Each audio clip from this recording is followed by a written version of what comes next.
El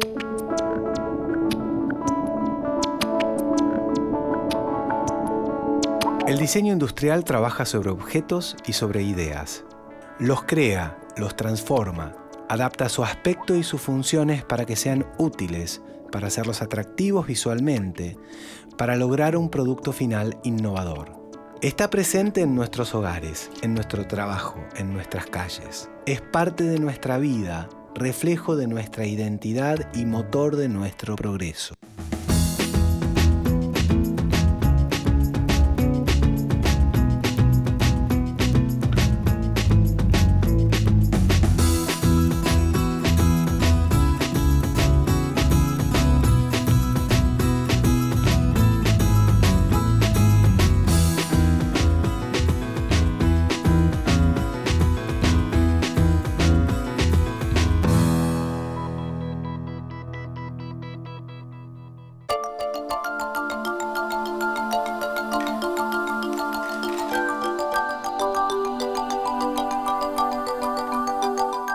Nuestro primer acercamiento con los objetos ocurre en la intimidad del hogar. Cada vez que nos lavamos los dientes, preparamos el desayuno, compartimos una película con amigos o disfrutamos de un buen descanso, el diseño industrial interviene con sus innovaciones y soluciones, con productos más amigables, funcionales o bellos que mejoran nuestra calidad de vida. Que una de las cosas por las cuales gané el premio de Conex, de platino, fue que uno del jurado dijo: miren, cada vez que ustedes se levantan a la mañana, todo lo que tocan es de Caballero.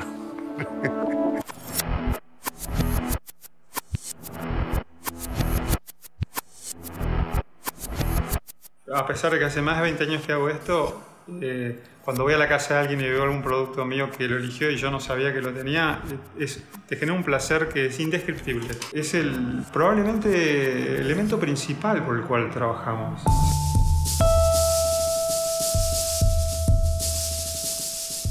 El diseño es el arte de transformar un objeto útil en una cosa bella. Y ahí uso el concepto de arte como se usa en que la medicina es el arte de curar. No es porque sea arte, sino es el hacer las cosas bien. Para mí eso es el diseño. Es decir, no descarto que sea útil, pero sí apuesto a la belleza. Juan Caballero es dibujante, pintor, poeta, escultor, fotógrafo. Entre sus múltiples actividades se encargaba de diseñar la folletería de la firma Ferrum FB. Un día le propusieron incursionar en el diseño industrial. Autodidacta en todo, se animó al desafío y lo resolvió con igual maestría. Desarrolló un prototipo de grifería que se fabricó y tuvo un éxito importante. Digamos, cerré el círculo. Yo hago diseño industrial, se aprueba, se hace el prototipo, yo lo fotografío y después hago el diseño gráfico de todo eso. Quiere decir que abarco desde la parte de diseño industrial hasta la parte de imagen publicitaria para ellos. Aunque la imaginación de todo diseñador esté acostumbrada a volar, cada nuevo proyecto debe abordarse con los pies sobre la tierra. El diseñador que trabaja para una empresa no es un artista. Tiene que responder a las necesidades de la empresa y del mercado. Uno no puede hacer una locura porque se siente artista, no. Si uno quiere ser artista, tiene que ir a la casa a pintar cuadros. Digamos, para ser muy burdo, ellos tienen necesidad de vender vasos. Vos no le podés vender una botella aunque tenga mejor forma, aunque tenga una etiqueta con buen diseño. No podés, porque ellos necesitan el vaso. Un elemento o un objeto utilitario que te sirva para tomar líquido.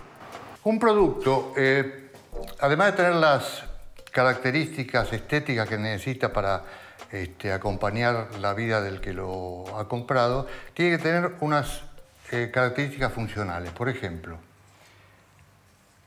una bacha tiene que contener el agua, no tiene que dejar que el agua se derrame. Una grifería que acompañe la bacha tiene que tener un pico que no sea más largo que la bacha, que el agua caiga dentro de la bacha y un volante, el cual tiene que tener un comando que organice la apertura, el cierre, el agua caliente y el agua fría. Estas son las bases fundamentales que tiene que tener un producto, que es, además de lo estética, la funcionalidad. A los 18 años, un amigo le dijo a Juan Caballero que cualquier idea que se le ocurra debería escribirla porque así como aparecen se van y ya no vuelven. Desde entonces no lo abandonan las ideas ni los cuadernos. En ellos escribe poesía, ensaya un diseño que le pidieron o traza un dibujo que quizás mañana cumpla su destino en una pintura. Generalmente cuando yo hago una grifería para divertirme, la trabajo en grande, como si fuera un cuadro, porque me divierte. 3000 años antes de Cristo, en Oriente, muchas casas ya tenían cuartos sanitarios con cañerías incrustadas en ladrillos y grifos para controlar el agua. 5 milenios más tarde, desarrollar una nueva grifería es un proceso que parte de imágenes en 3D, que pasa a un prototipo en arena y luego a un modelo en latón. Si el prototipo se aprueba, recién entonces ingresa a la planta para su fabricación.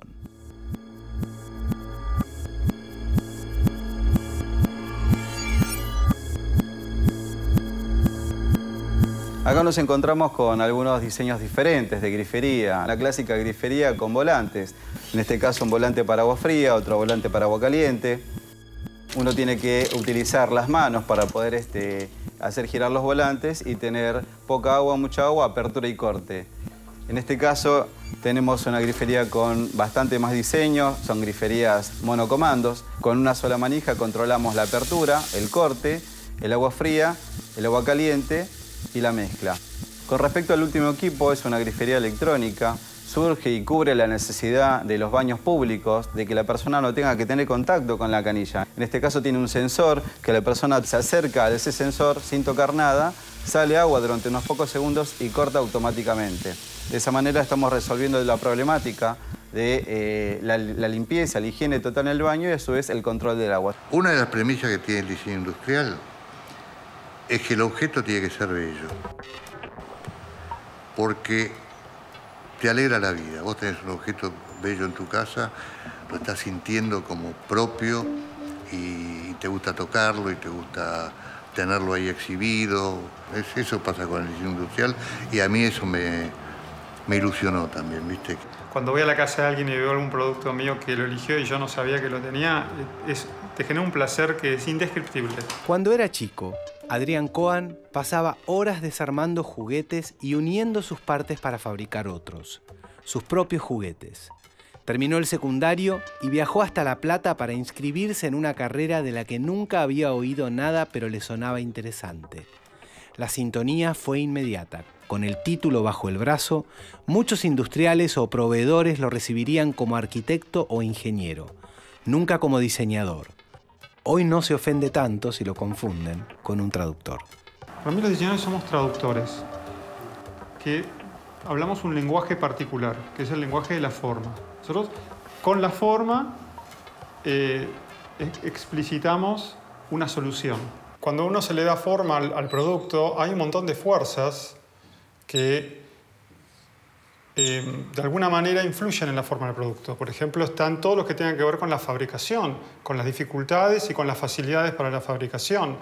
Por supuesto que cuánto va a costar fabricarlo, cuánto va a costar comprarlo, también es un elemento que de alguna manera moldea al producto. Está también el tema del transporte y la logística, el guardado por los productos. Todos los productos se tienen que transportar desde donde se hacen hasta donde se venden. Los diseñadores básicamente lo que hacemos es tratar de entender, por un lado, la realidad productiva y por otro lado,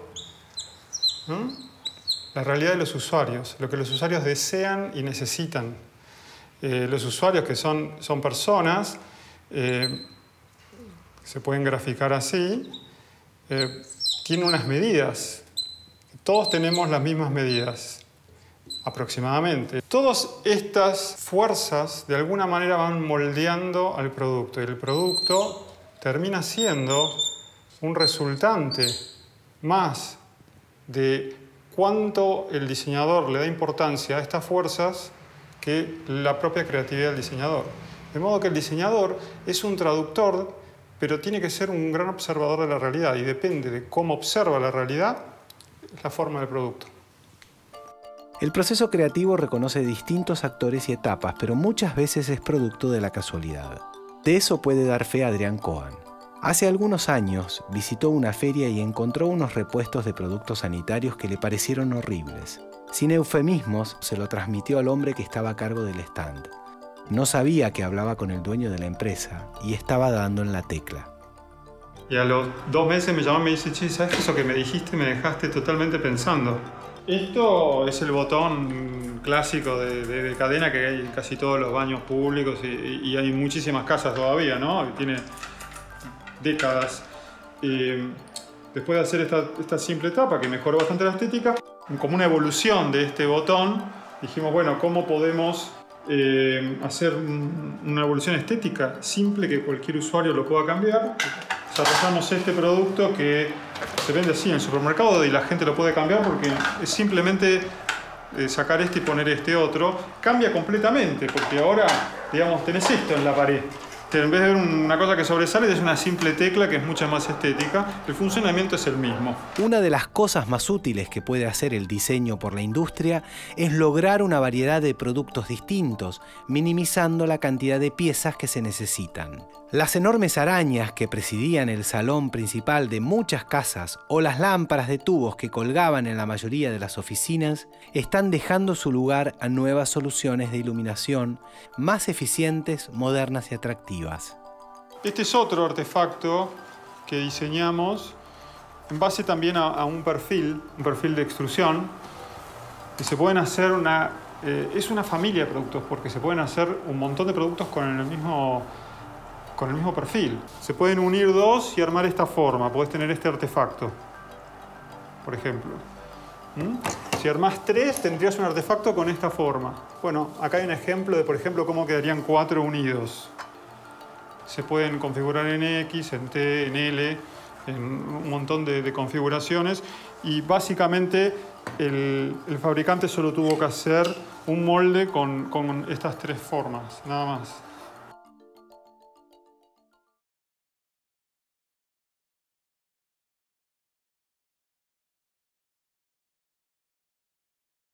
Después de 20 años de experiencia y de prédica, a Cohen ya no lo confunden con un arquitecto o un ingeniero.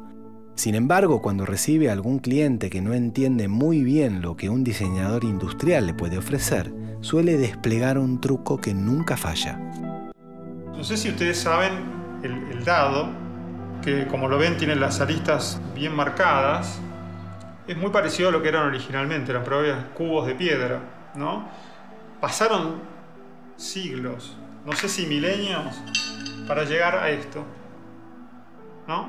¿Qué tiene este dado? Es un cubo, pero como se usa tirándolo, tiene las esquinas redondeadas. Es una innovación funcional. Con el diseño, nosotros en general tratamos de evolucionar los productos, hacer algo mejor de lo que existe, pero dependiendo de cómo uno vea las cosas, uno puede llegar a revolucionar los productos. Y entonces, acá está el ejemplo, producto revolucionario. Es una esfera. Alguien piense en hacer esto en un esférico, no importa donde yo lo tire, esto siempre queda en un número.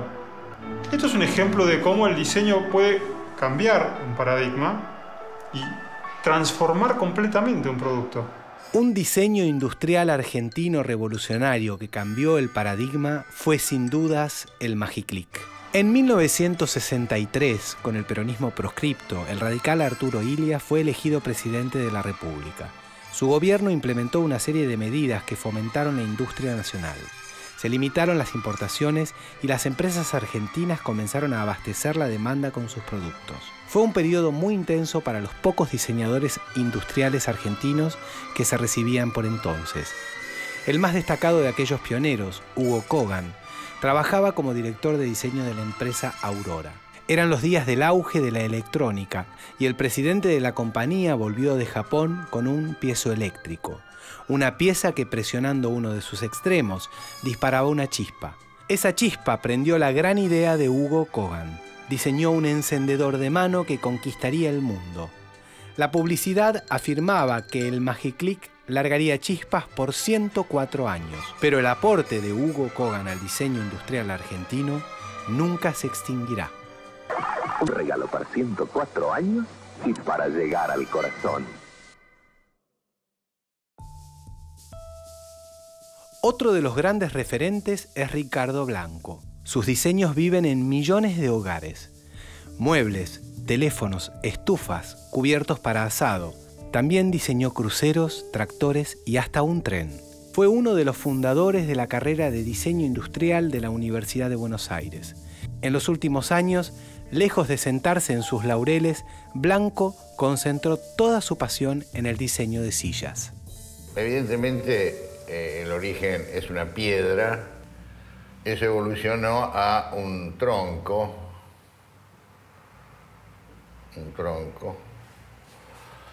Esto obviamente da una especie de volumen.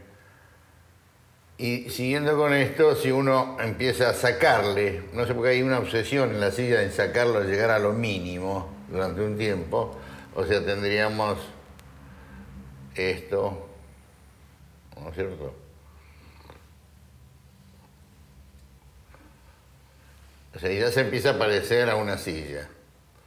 Después algún tipo se sintió medio incómodo y sobre esa silla, ahora vista de costado, le puso un respaldo.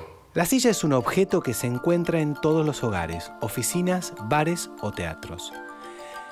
Sin embargo, en la antigüedad solo se utilizaba para distinguir y elevar a una autoridad.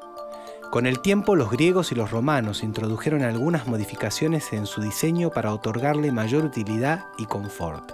A partir del siglo XV, la silla se convirtió en un mueble y en un objeto artístico. Sus formas se simplificaron, se introdujeron figuras geométricas y decoraciones. La fabricación industrial extendió su presencia y los nuevos diseños comenzaron a satisfacer otras necesidades como la de sentarse a trabajar, sentarse cómodo o sentarse en un bar.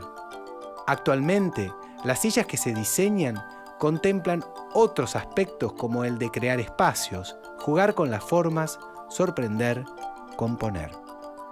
Mi relación con la silla es, además de enferma, porque no se pueden hacer 500 sillas,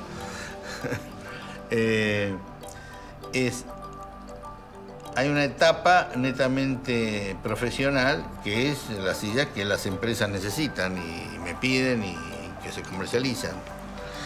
Una etapa más experimental, que son cosas que yo hice, de búsqueda de materiales, ensayos, todas, y una última etapa que es más conceptual.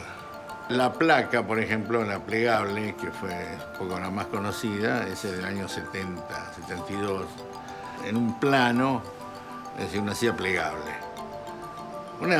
Digamos, las sillas plegables en general, esas que se plegan así, son como dos cosas, ¿no? Siempre.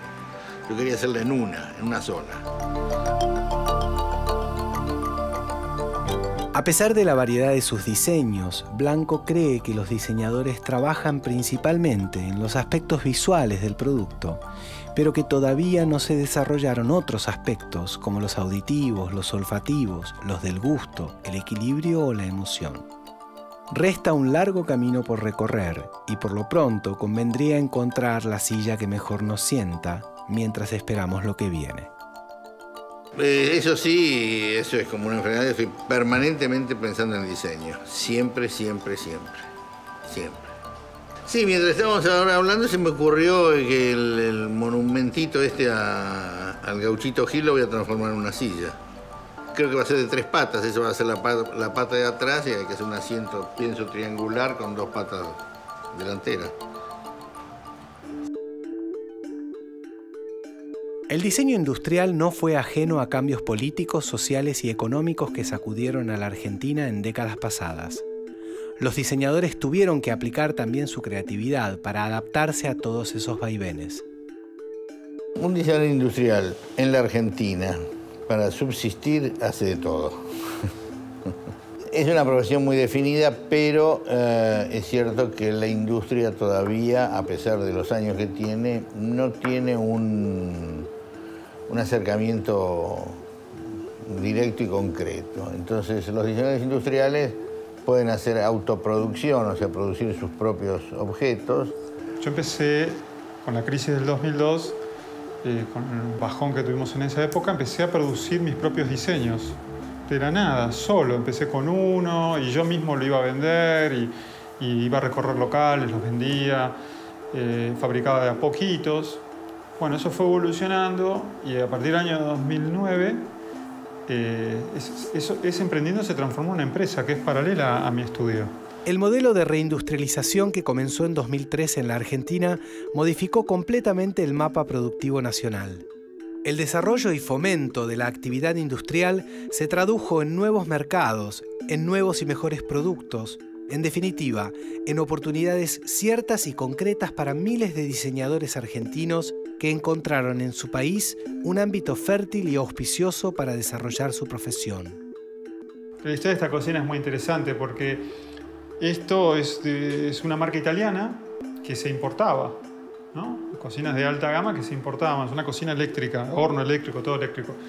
Y bueno, el importador se dio cuenta de que el país cambiaba y que decía, bueno, esto se puede producir acá. Y obviamente que la fabricación en Argentina no es lo mismo que fabricar en Europa. Y eso es una gran complicación, generar formas con materiales que por ahí no es común fabricar acá, y eso lleva todo un desafío. Pero es muy interesante cómo se montó la planta de cero, ¿no? Para sustituir las importaciones directamente. Después de escuchar las experiencias de nuestros diseñadores, ¿podríamos reconocer a partir de los objetos que identificamos en nuestros hogares un diseño industrial que nos represente, un estilo argentino? Los tres parámetros clásicos del diseño: el funcional, el formal, el estético formal y el tecnológico. Y el diseño argentino en cada uno de ellos tiene una característica que no es exclusiva, pero que se repite. En lo tecnológico es tratar de hacer las cosas con la menor cantidad de elementos simples de producción posible, en distintos niveles, ¿no es cierto? Sea una silla, sea una pieza inyectada o eso.